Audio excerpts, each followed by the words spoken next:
Greetings, clobberers. Good to see you, my friends. Please excuse whatever voice deficiencies I may have in this video. I don't know. Not feeling bad or anything like that, but the voice is not up to snuff, not easy to speak right now. I don't know. It's, again, a blessing, of course, for the whole, podcasting, YouTubing, streaming world, but we're going to try to make a video today anyway. Because why not? Today we're going to talk a little bit about hero. Oh, I didn't even admit. Wow, let's see. That's how messed up I am. This is, of course, CLOBBY'S Comics Corner. Spinner Time Machine Short Trips, a new series that I've started. It's so new, I forgot to announce it to open this video, and I do apologize for all the all-around sloppiness. But anyway, it is short trips where I pick a little bit of something out of comics history, typically Bronze Age, my favorite, to talk about. And today we're going to talk about who defined Batman as a movie character. Yes, that's a tongue twister, I realize, but yeah, who really set that up? We're going to talk about the definitive Batman. What do I mean by that? Well, we all know Batman's been around for a long time.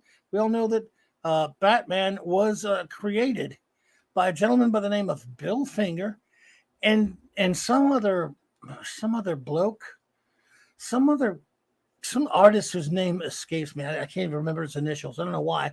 He doesn't mean much or anything because he didn't really do much or anything except collect a lot of money and a lot of undeserved glory. But anyway, the great Bill Finger created Batman for sure.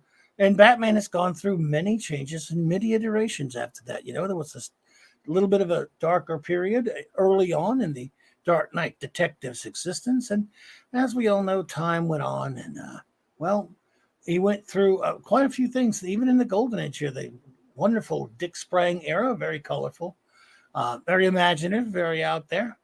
And, well, there are many other artists, too. I mean, Dick Sprang wasn't the only one, but in the Golden Age, there was that. And Batman did lead to, it was a much, after a while, the early dark issues, he was more of a fun-loving superhero type that had crazy adventures with a kid and, of course, even palled around with Superman.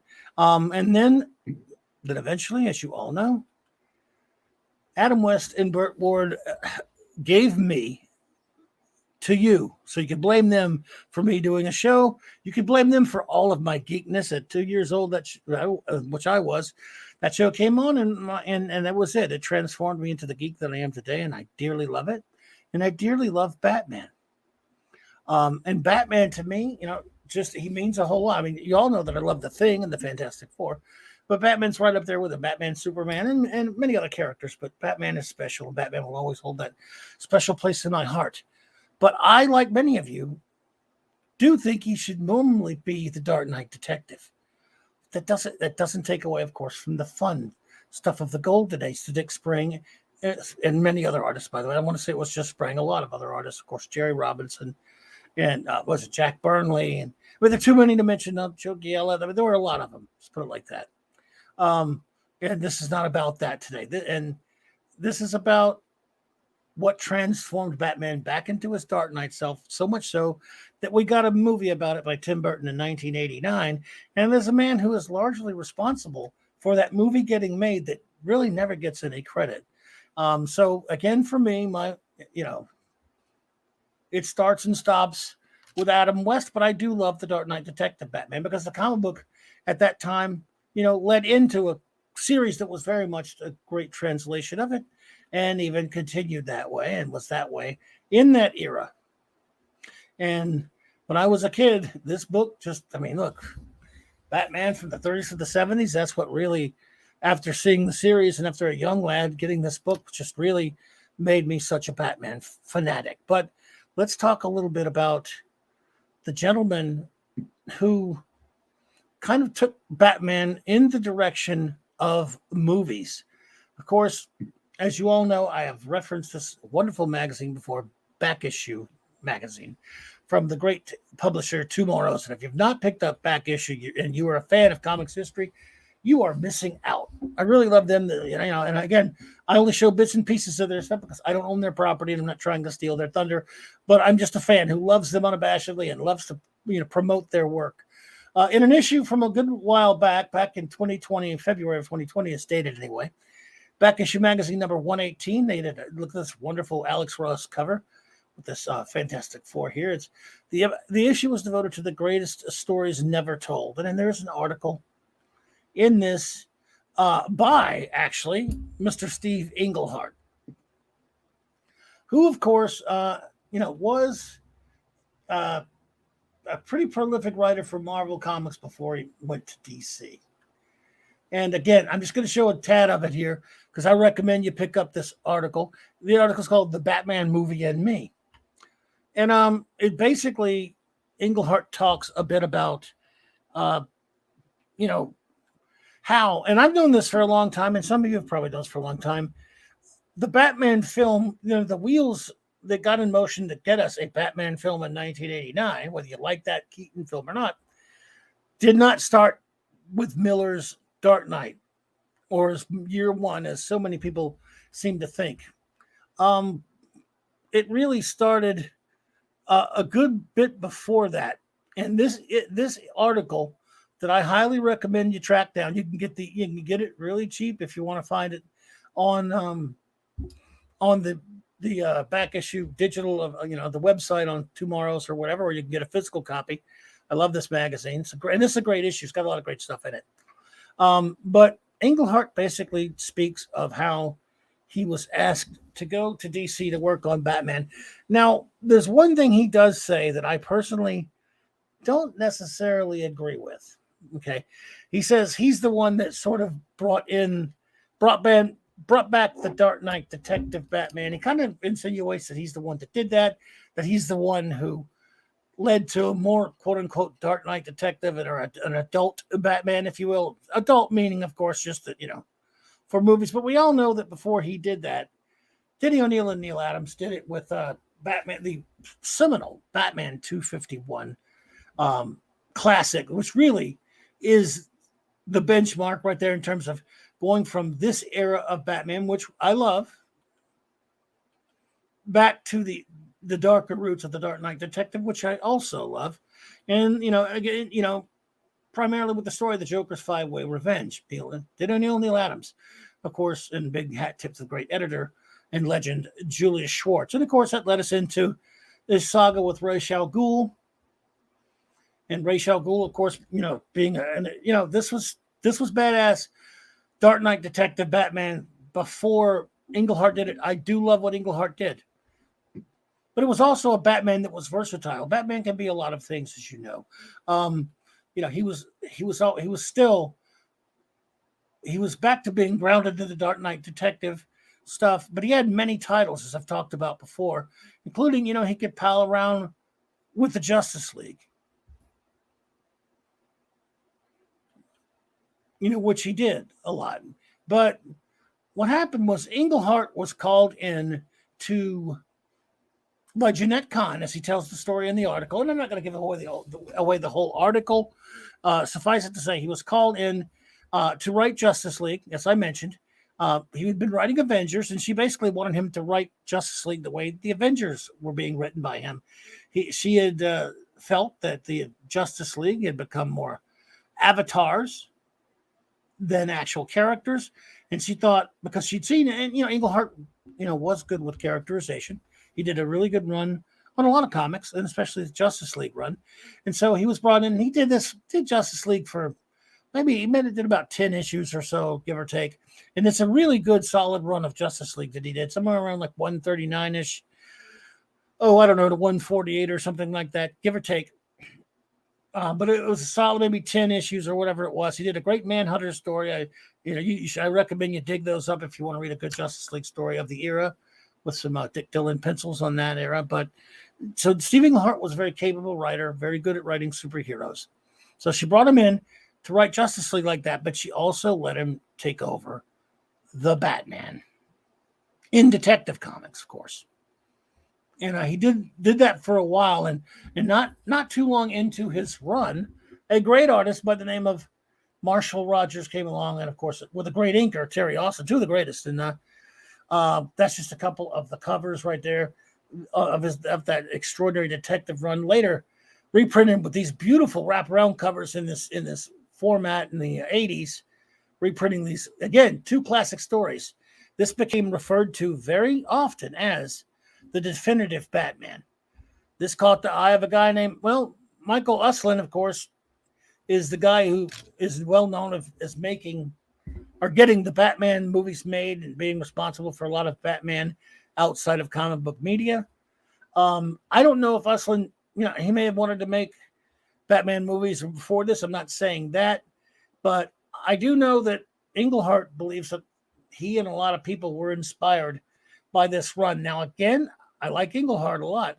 I think you can't take away from the old Neil Adams run and having some inspiration in that as well.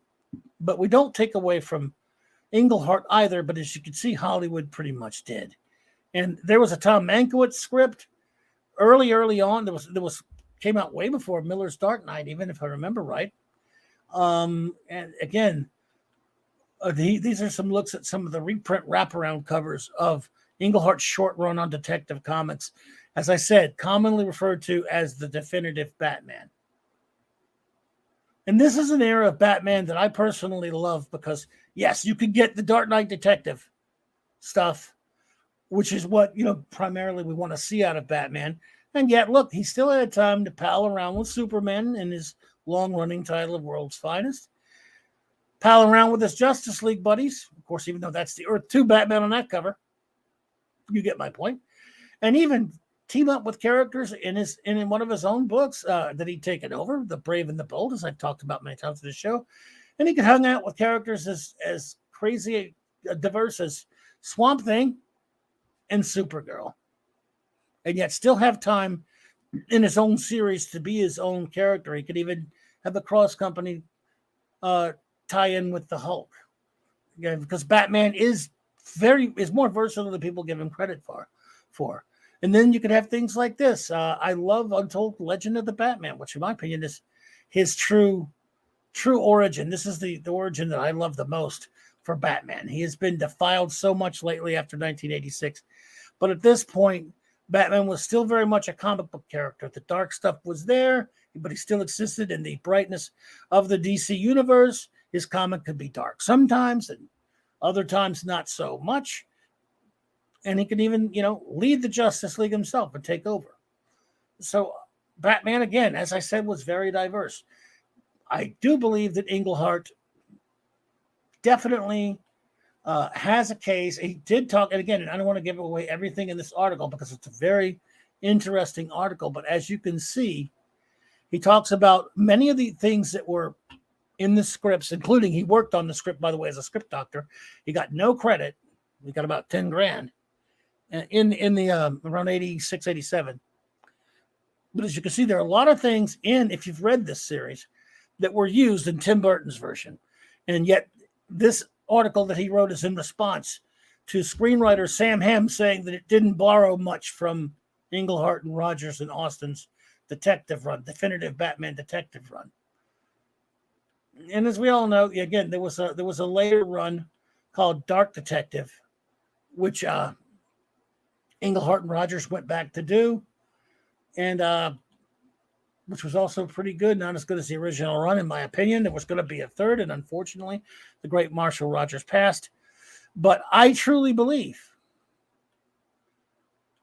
that Englehart and Rogers' Batman run had a lot to do with getting Batman a lot of notice. You cannot discount what Miller did. Miller's Dark Knight his Dark Knight Returns definitely launched Batman into the pop culture zeitgeist. It got all kinds of attention outside of the comic book medium, national attention. It was huge. It probably jump-started everything to get the movie in gear. And eventually we got, for some don't like it, some do, we got the Tim Burton film. Here's a great issue of Back Issue Magazine, talks all about the film. These were kind of great times for comics fans, even though the industry had some good stuff, some bad stuff. But I owned a comic shop at the time when this movie came out. It was a thrilling time for us. It really was. And it led to good, it led to bad, like everything in comics. I like the movie okay. I mean, in retrospect, there are things wrong with it. We were excited about it at the time. But, it's largely forgotten Steve Englehart's contribution to getting this film made. I just don't think he's the only one. I think O'Neill and Adams, who preceded him,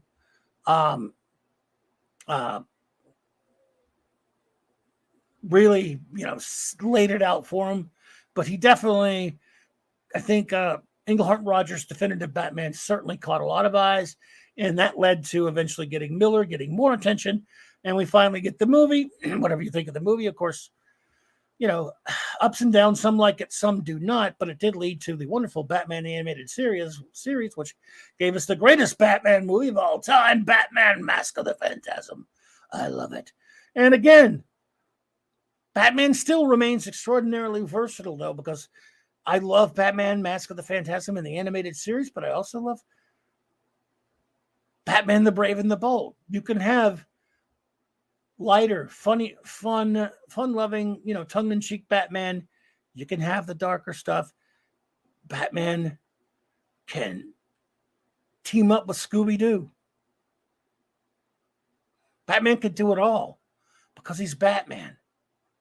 He can hang out with his super buddies, and yet he can still do the darkness. Yes, he's the Dark Knight detective, but he's a lot of things. He's still a guy called Batman, and I love him, and I pay him the ultimate respect. And I pay Steve Englehart a lot of respect for what he did. That's Back Issue Magazine number 118. It's a great. There's a lot of great articles in that mag, by the way, and I highly recommend it. But it's not, Batman can, like I said, he can be all over the place. He means so much, and he's wow. He's really versatile when you think about it. But it all starts with, of course, the great Bill Finger. At least that's where it really started. But for me, everyone started at a different spot. You may have started somewhere differently with Batman, or somewhere different with Batman. This is where I started. And but I love all different takes on Batman, as long as the story's too good, and as long as it's not way, way over the top. A lot of these idiots who have really, really taken Batman into places too dark. Dark, yes, but too dark. Doesn't do it for me. It doesn't work as Batman. I like him. I like the versatile Bat. So, anyway, that's just kind of a little bit of info about what I love about Batman. And again, some info about what is called the definitive Batman. And thank you for watching. It's not really a shorter trip. It was a longer trip in this case. So I'm sorry if this video went on too much, but this is about as short a time as I can take to talk about Batman. And I did jump all over the place.